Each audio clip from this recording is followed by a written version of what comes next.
fantastic. I've hit record, Peter, so I will leave you to it. Now, how long do I have? It is 15. We're running a bit late. Yeah, 15. All sorry. right. Yeah. All right. All right. And you're recording this, of course. Yes, I am recording. Yeah. Yeah. Excellent. All right. Hello, Peter. Hello, Jasmine. I think we're ready to begin. Okay, Uh, great. Fantastic. yep. New Australian film is releasing in Australian cinemas on May 14th. A film Hmm. called Life Could Be a Dream. And it's my Yes. great pleasure to be speaking to the director of Life Could Be a Dream, Jasmin Tarasin. Jasmine, welcome to Movie Metropolis. Thank you, Peter. Lovely to be here. Good to talk to you, and such an intriguing film about a woman in a difficult marriage. Yes. How did this film come about for you? So sorry, I'm just checking my thing here. So this film came about in a number of ways. I have a background as a documentary maker, and I was making a documentary series about single mums and sons, and a particular dynamic between them, in particular between boy and manhood, that sort of change, transitional time. So I was really interested in that relationship and that dynamic. Also, throughout COVID, the rising statistics of domestic violence I just found so alarming, and I really felt like I wanted to tell a story that was about resilience and agency and hope around this topic, in particular, this kind of coming of age between a mother and son. So that's how it started. And it's a very small film. As you know, it's a very kind of low budget film. As we had four actors, two locations pretty much. And it was very, very kind of contained. I've been developing much larger projects, period dramas and so forth. And to actually just have a smaller, more contained film as my first feature was really kind of doable. So I kind of just drew on the people that I knew and loved in a very small collaborative process and made this film. It was a much kind of quicker process than a lot of the other larger scale projects I've been working on. So it was very rewarding in that we just sort of ran towards it. Very interesting to hear that. The screenplay is written by Courtney Collins. Tell That's me right. about how did you work with her in terms of fashioning the way you directed the film? So Courtney has written a book called The Burial, which that's the other film we've been working on an adaptation for the feature that we're going into now. And so I had that relationship with her as a collaborator and also as a friend. And so we came together to make this film and for her to write this film based on that collaboration itself. And so we kind of worked on it was a treatment together. And then I went off and would feed her visual kind of representations of the film. And then she would write the script as we kind of went along. So it was a true collaboration, which was really fantastic, actually. Okay. And tell me about the way you shot the film because I was so interested in the way that you use flashbacks and you use a somewhat dreamlike quality on occasion, etc. Yeah, so we wanted to kind of create like a fractious fairy tale. So, the magical kind of, dreamlike state of our lead character's kind of internal fantasy world. So she created this fantasy of what her life should be, what her love life should be, what her family should be, based on kind of stories and so forth from, the books that she's been obsessed with her whole life, like Pride and Prejudice, which is a theme throughout the film. And it's like it's fracturing those fairy tales. So we tried to use visualization of that, and also the kind of like using the different locations to act as part of her internal journey as well. I had a wonderful experience collaboration with Meg White, our DOP, on creating that visual language, which of course she just won Best Cinematography for at ACS. So we're very happy about that, and you can see it because it's so masterful what she's done. And every single shot has been so thoroughly thought out about her internal process. And for me, that was such a joy to be able to talk through that language visually. Exactly. Yes, I was quite impressed by that. And I'm interested too in the use of music and sound design to Yes. enhance the film as well. Yeah. So we had the wonderful Dan Luscombe did the soundtrack of the film with the beautiful haunting vocals of Amanda Roth, which was so essential to the also the internal journey of our lead character. And then on top of that, we had our sound design team at Post Lounge. Stuart Morton was our sound designer, who's an incredible, creative. He's worked on like Harry Potter and Children of Men and all these amazing films. When he just went to town on creating this underbelly of this internalization of the lead character, like heartbeats and breath and water bubbling, like just this at the cinema, like we went and did the sound, final mix in the kind of, surround sound cinema, and just the underbelly of her internalization. It was so overwhelming. So for me, having a theatrical release is everything because you get to really enjoy that whole spectrum of the story that you're not going to get sitting on a laptop in your bed watching it in the film. Like people are welcome to do that as well. However, the cinematic experience with that surround sound brings this whole emotional level that is really, really profound. Yes, absolutely understand that. That sounds great. Now, tell me about casting Maeve Dermody, Hmm. Alexander England, and the teenage boy Sonny McGee. Very Yes. interesting cast. Yeah. So I work very closely with Anusha Zarkesh, my casting agent, on everything I do, and she's so intuitive with finding the right people for the roles. And there was so much internalization with all the characters that she really knew that, in particular with Maeve Dermody, the way that she takes on different roles, she's so transparent in the way that you can see her internalization of processing, and so much of it is internal. So, the dialogue, everything's quite pared back. Also with Alex England, I was just saying, like in so many roles that he's done previously, he's been such a picture perfect kind of man, and so kind of adored as in all these beautiful characters he's played. But to have that fracture for mine was quite handy because everyone was like, he's the perfect man and he's, so handsome and, all these things. And then to fracture that was really great to see. And he brought so much depth to that character and really got into the psychological nature of what it is to love someone in a way that you think is love, but it's not. It's actually containing someone. So, that dichotomy. And Sonny McGee, with his breakout role, had this beautiful emotional intelligence and intuition for a young actor.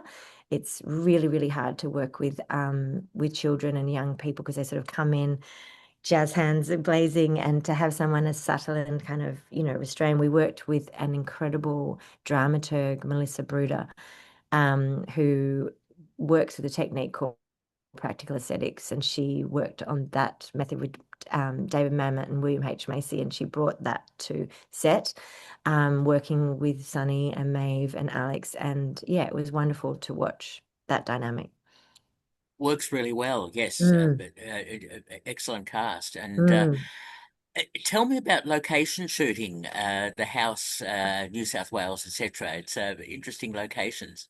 Yeah, so I'm all about location shooting. Like I love it because of just the feeling of the place you really feel on screen, I feel.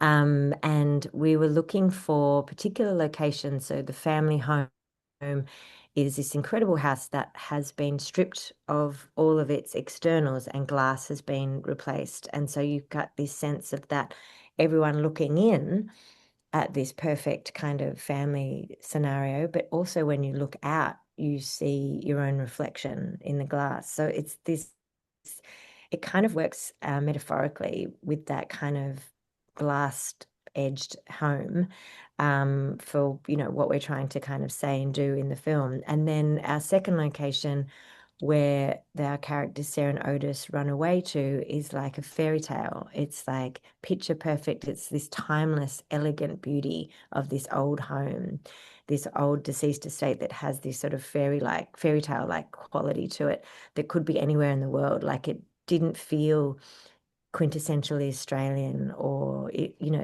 was sort of an Italian mansionette. So I felt like I loved that kind of anywhere, any place feeling to it.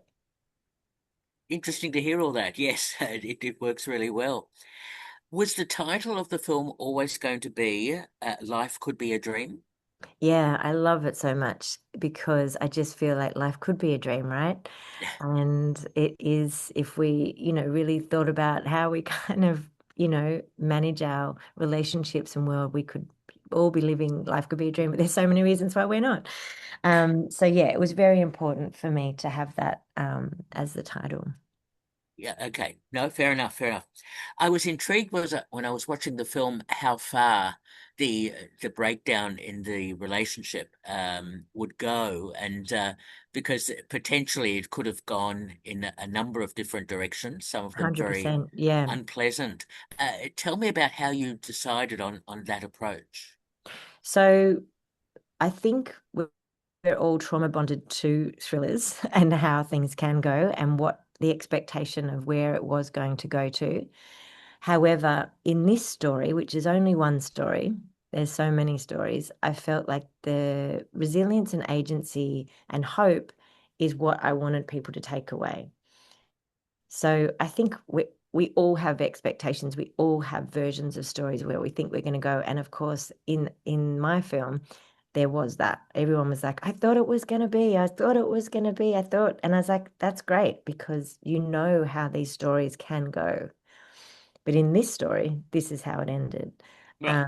And I felt like the to have joy in this subject matter and to have to have resilience, to have agency is not common. So that was part of the choice.